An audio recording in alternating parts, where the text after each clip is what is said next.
Join us live on the Sherry Lord Talk Show podcast. Start your day off with the Higher Vibrational Podcast with weekly guests covering spirituality, healthy foods, and so much more. Go to SherryLord.com for more info. Well, hello, everyone. Thank you for joining us this morning. We are so excited. And I'm your host, Sherry Lord, International Psychic Medium. We are so excited. We have a wonderful guest and wonderful topics. And we have Kristi Borst. She's been on our show before, and we love having her. And her topic for today that we're going to go over will be, rather than avoid trauma, embrace it. This is going to be a really good topic because it's really needed. Everybody had something somewhere, and they tend to avoid it instead of looking at it. And she's also a collaborator, is an author of Unmuted Voices. And we'll talk a little bit about her book. You want to make sure you get her book and the collective group who participated in the group in this wonderful book. And we'll be bringing that up. Welcome, Kristi. We're so happy to have you on our show again. Thanks, Sherry. I appreciate your asking me to join you. I always enjoy the talks and sharing things that are going to help others because ultimately we're lifting one another. Exactly. And this is a really good topic. And, you know, our audience loves the stories of the real stories that's happened to people so they can relate to it a little bit more and have a better understanding. And can you explain a little bit about the topic or go a little bit more in details or examples of some of the people you've helped? Sure. And yourself. I'm sorry? And for yourself, too. Okay. Yeah. So I do a lot of inner child healing work. So when things happen to us when we're a child or when we're children, we are pretty much disempowered to be able to process that to a large extent.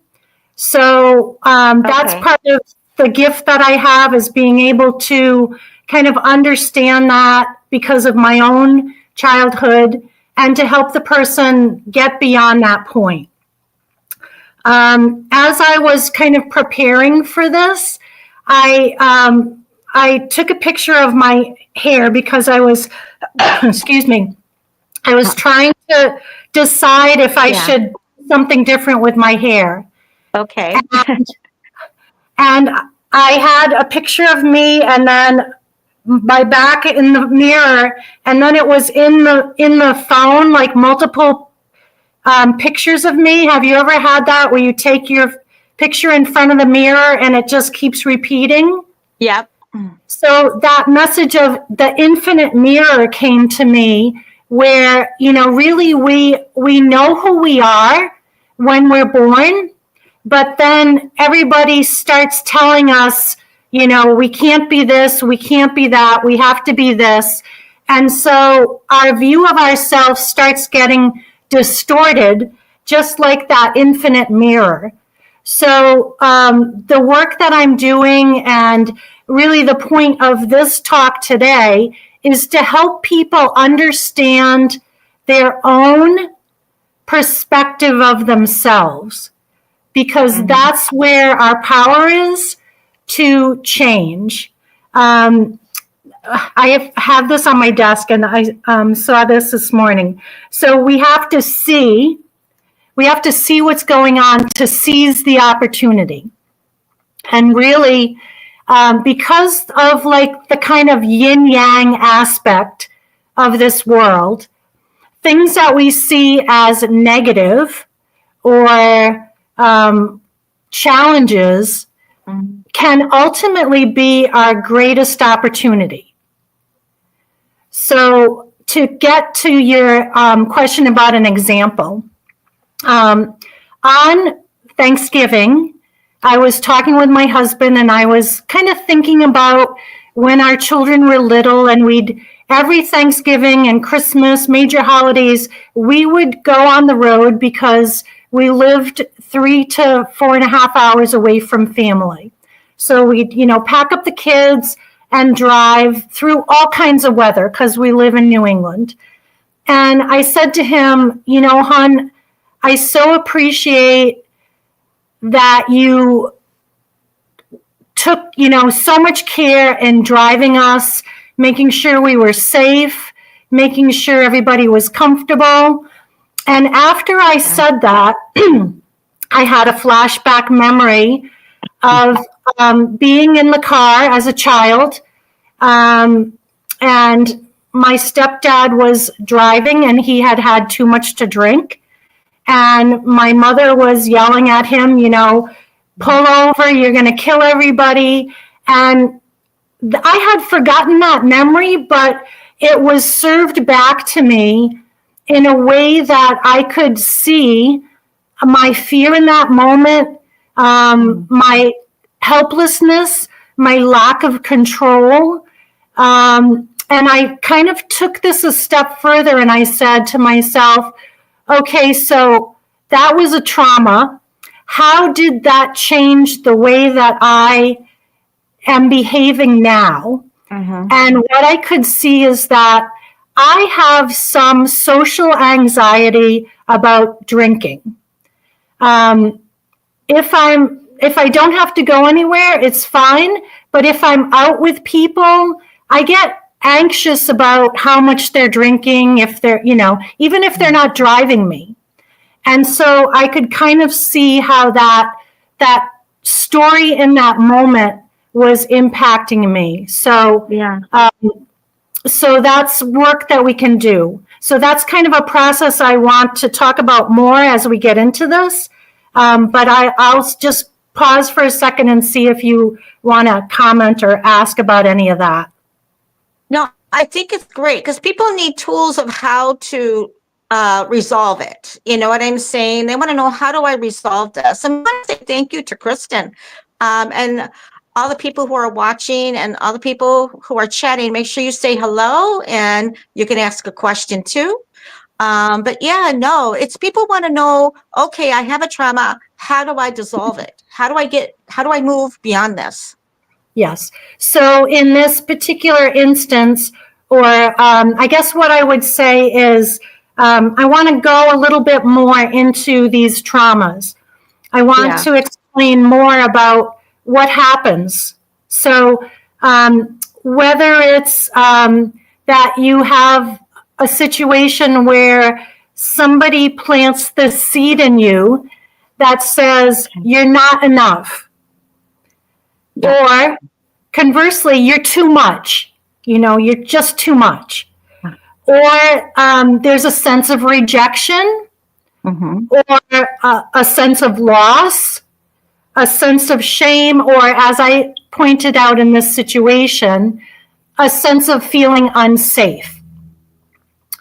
So as I kind of go into this situation I'm talking about, I can go to that aspect of myself that's the child that is remembering or holding on to that feeling of lack of control, feeling of not being taken care of, feeling of unsafety.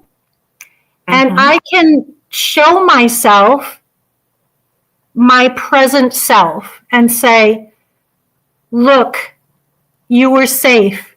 You made it. You're loved. You're treasured. And it's not just like a one and done thing. I've been visiting this since Thanksgiving. And just like allowing myself, first of all, to feel those feelings that I wasn't able to feel in that moment because I wasn't given the opportunity to even say that I was afraid, right? So we can be so afraid of what that feeling is that we just keep pushing it down. And, this is like a good analogy here. Here's that pushing down energy. We just keep stuffing things. And when we're doing that, it's creating almost like a static within us, within our autoimmune system even, that can keep our body from being the amazing self-healing machine that it is. So through the work that I do, which is many times in the childhood layers, in the emotional layers, people can affect their physical health because the non-physical really comes first. The thought, the feeling, the vision.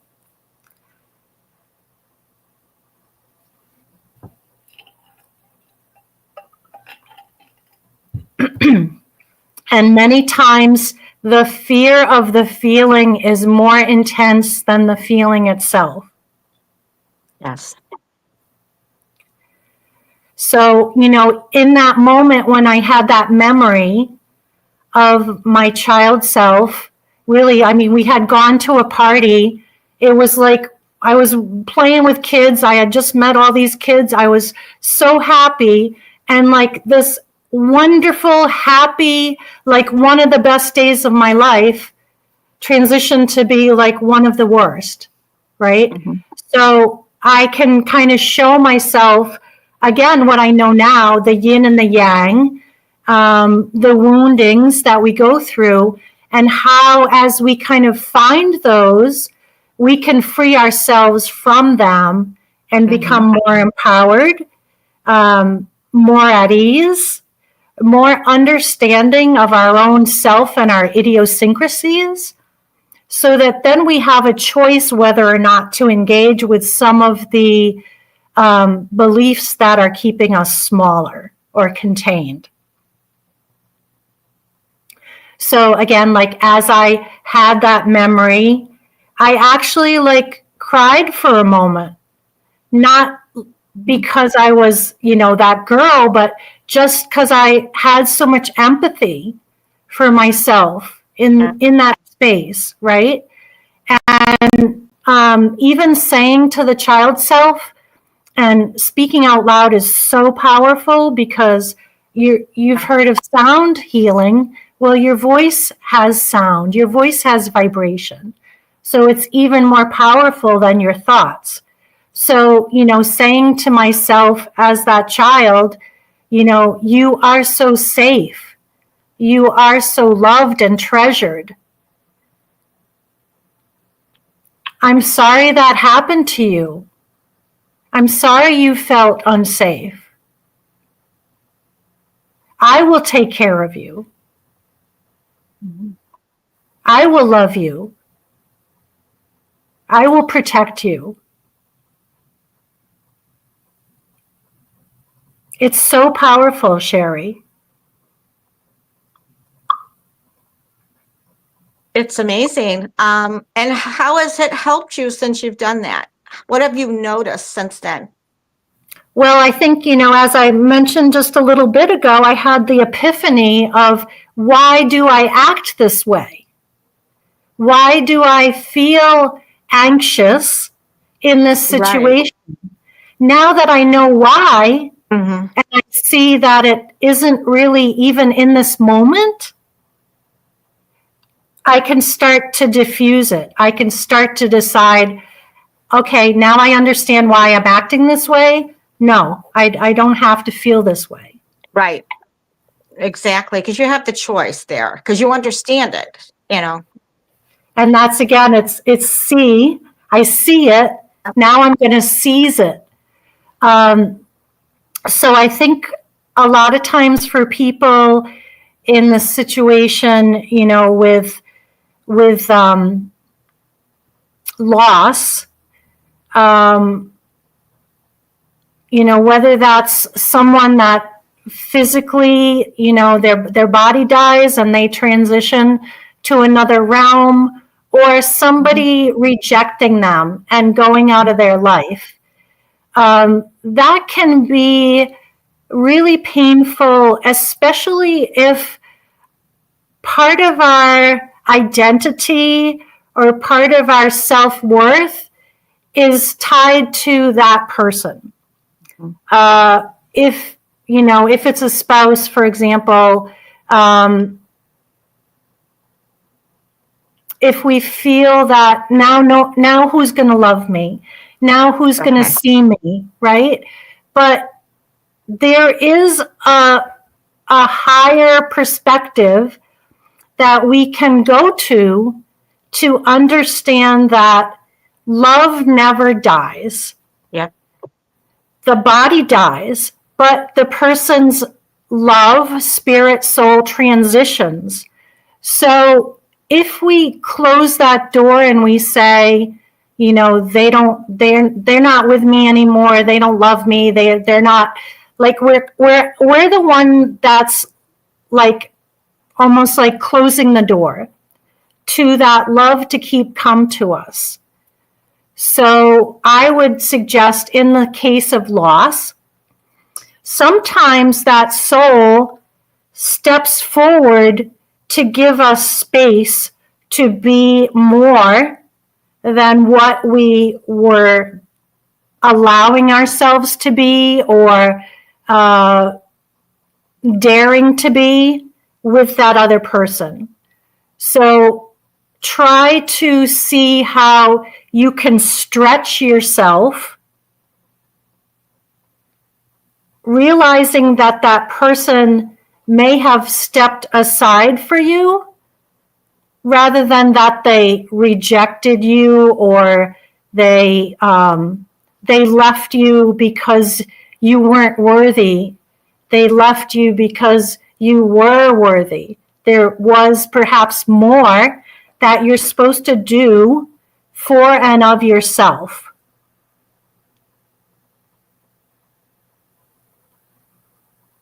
Yeah, a lot of people, they have an issue with worthiness. A lot of people do. And I think that goes back to the situation of birth, where we come into our human form knowing that we're part of God, source, all that is, knowing that we're infinite, knowing that we're eternal, and then people start saying, oh, you're just this, or you're just that, or no, you can't do this, no, you can't do that. So we kind of lose our sense of self, and that can, yes, feel like unworthiness. But again, when you start to see that as a story, or even as a trauma, or as a wounding, you can start to say, okay, how can I move through this and beyond this? Mm-hmm. Yep. And again, cool. Like, if you picture that yin and yang symbol, right? Mm-hmm. We kind of see the insides, but that whole thing, that whole energy is held within a circle. It's contained. It's contained by balance. So if we always see the negative of something, we're missing the huge opportunity over here in the positive of it.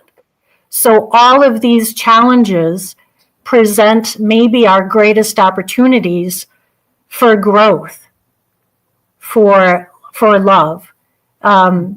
You know, in the case of somebody rejecting us as, you know, a person or a friend or a family member, that can be a trauma, and that can trigger those unworthy feelings. But if we can understand that endings happen to herald new beginnings, we can kind of say, okay, I understand this or that from this situation. I want more and better.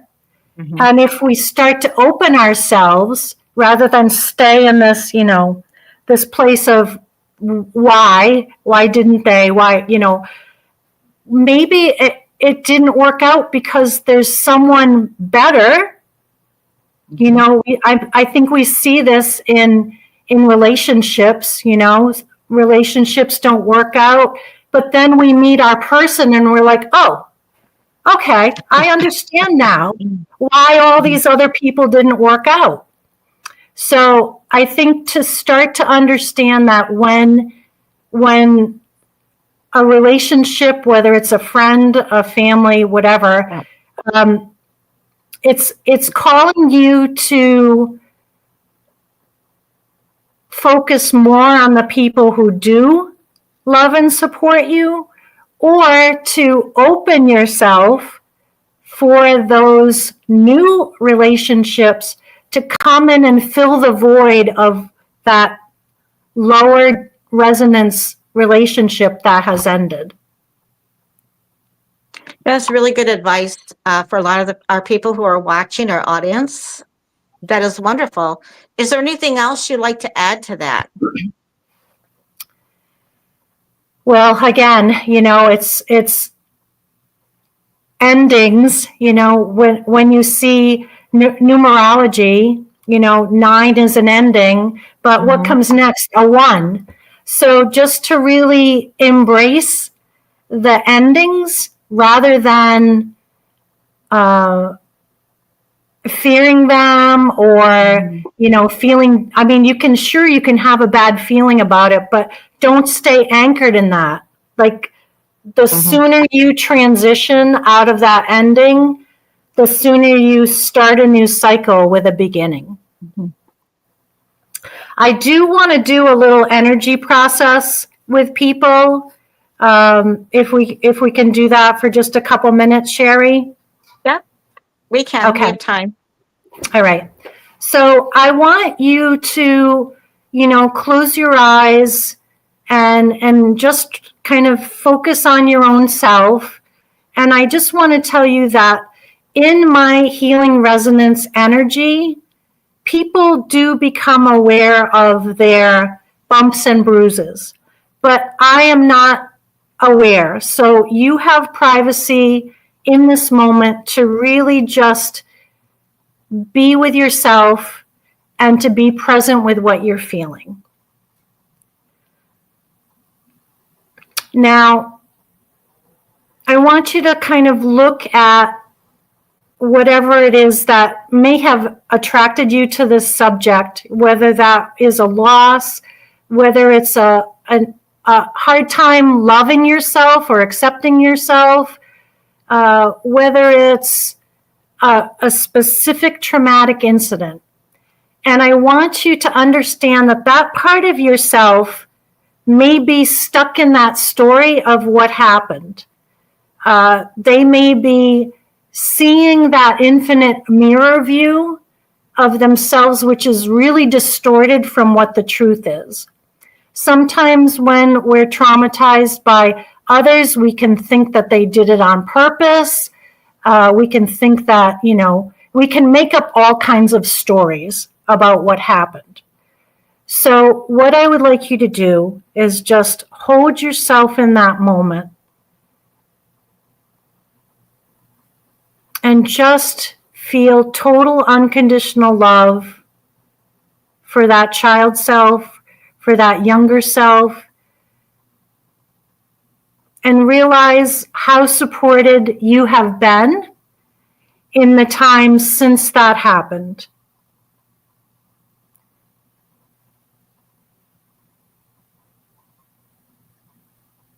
And as I was prepping for the show, there was a real grandmother energy that was coming through. So just realize that even people who are no longer in body, their energy, their love may be, surrounding you in this moment.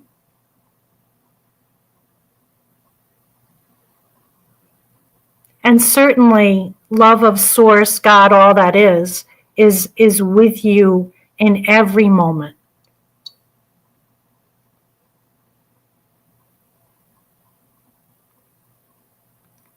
And, maybe there are some boundaries that you can, either create within your life based on this circumstance, or maybe you have you created boundaries in that moment that now you can melt.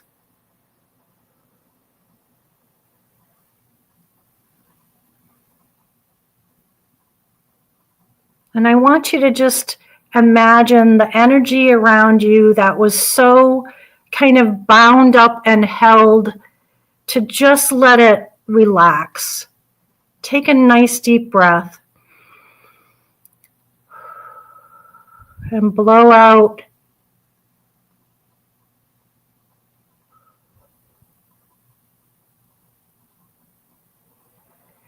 This is your opportunity to create a new beginning for yourself, to level up in a way in which you reject within yourself limitations or negative self-talk that keeps you small and keeps you held in that energy of unlovability or unworthiness. Because just the fact that you are here in body proves to me that you are so important. You are needed. And the more you can kind of see the limitations you've placed on yourself and release those, the more you step forward to be that vibration, that energy, that light that you are here to be. You know, Sherry, a lot of times people want to know what their purpose is. And I think sometimes we overcomplicate it. It's not so much about doing, it's about being. It's about who you're here to be.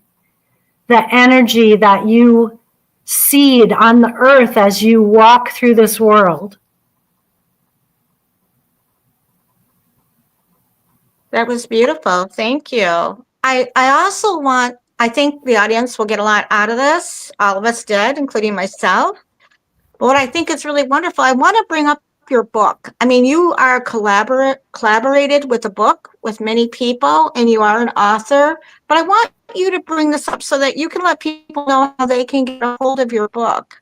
Okay. And I like it's unmuted voices. I think this is really important. This was a very pivotal book project for me in that I didn't really acknowledge that I had such a painful childhood until I dove into writing in this book. My chapter is called The Vibe to Thrive. And I actually talk about some of the things, I go into more detail about some of the things we've talked about today, but there are integrative exercises offered by not only me, but the 12 other authors in this book, women who have their own story of how their voice was muted, how they weren't allowed to be that aspect of Source God, all that is, that we are each here to be. So I do offer signed copies through my website, but the book is also available in hard copy or digital download through Amazon. Oh, that is wonderful. That is so wonderful. It's a really good read. I really recommend her book. And how can people get a hold of you, Kristi? My website is releasingyourblocks.com. I also have the handle HealingResonanceLlc on Instagram and Facebook. I have a YouTube channel, so but I would appreciate connecting with people or having, feedback on how you experienced this today. Just realize that with energy work, it's not just like this moment, right? It's not just those couple moments that we shared. That energy is going to continue to do its work within you as you allow yourself to kind of expand your field and clear your field. Yeah, that is wonderful. No, that's wonderful. We so enjoyed the wealth of information and tools, and the energy session was lovely. Thank you so much for being on our show. And again, go to www.sherrylord.com, and we also have Kristi's information there. You can also click on it to get to her website, as well as looking at the upcoming guests that we have coming on. We just want to say thank you to our audience for watching us. And also to Kristi, thank you for being a part of our show and all the wealth of information that you had shared with our audience. Thank you so much. And we will definitely see you again.